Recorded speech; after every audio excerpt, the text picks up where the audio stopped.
साकेत को शांति का वचन भाई भगत सिंह के द्वारा दिसंबर 3।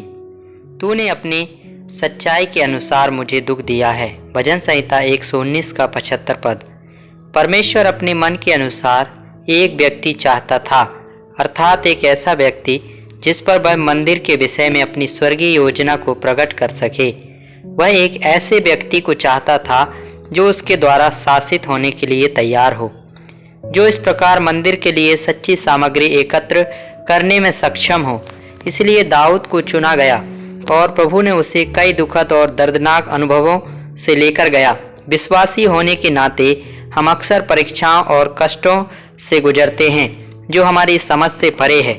हमारे प्रारंभिक मसीह जीवन में हमारा उद्देश्य लोगों की नज़रों में एक अच्छा जीवन जीना है और कलीसिया की सभाओं और सेवाओं में हमारे भाग लेने के बारे में सोचे बिना हमारी सभी व्यक्तिगत आवश्यकताओं के अनुसार परमेश्वर से आशीर्वाद और सहायता की अपेक्षा करना है। बहुत कम विश्वासी उस वास्तविक उद्देश्य को जानते हैं जिसके लिए परमेश्वर ने उन्हें मसीह यीशु में बुलाया और अपने अनुग्रह से उन्हें बचाया है। दाऊद के बहुत से दुखों और कष्टों से गुजरने के बाद ही उसे अनुभव हुआ कि प्रभु उसे उसकी कल्पना से कहीं अधिक अद्भुत और महत्वपूर्ण चीज के लिए उसे तैयार कर रहा है।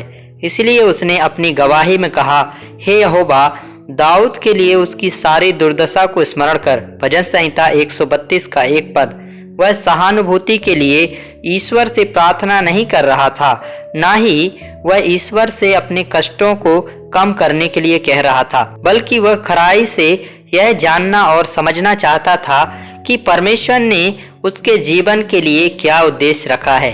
अय्यूब यह भी नहीं समझ सका कि क्यों परमेश्वर ने उसे इतनी दर्दनाक परीक्षाओं में ले जा रहा है। केवल जब परमेश्वर ने आकर उससे आमने सामने बात की तो उसने महसूस किया कि परमेश्वर उसे जो कुछ उसके कष्टों से पहले उसके पास थी उससे दोगुनी आशीष के लिए तैयार कर रहा था। इसलिए दाऊद भी अपने कष्टों के माध्यम से पृथ्वी पर अपने जीवन के उद्देश्य को पूरा करने के लिए परमेश्वर का साथी और सहकर्मी बनने के लिए तैयार हो रहा था। यानी जब दाऊद ने देखा कि परमेश्वर चाहते थे कि वह उनके लिए एक घर बनाए, तो उसने परमेश्वर से यह कहते हुए प्रतिज्ञा की, ना अपनी आंखों में नींद और ना अपनी पलकों में झपकी आने दूंगा जब तक मैं यहोवा के लिए एक स्थान अर्थात याकूब के सर्वशक्तिमान के लिए निवास स्थान ना पाऊं।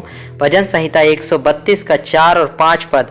इसी प्रकार प्रभु भी अपने मंडली के लिए अपने उद्देश्य को प्रकट करता है। उसे अपने छुड़ाए हुए लोगों को कई शुद्ध करने वाली आग के माध्यम से ले जाना है, इससे पहले कि उसका अपने लिए एक अनंत निवास स्थान के लिए एक साथ निर्माण का कार्य पूरा हो जाए।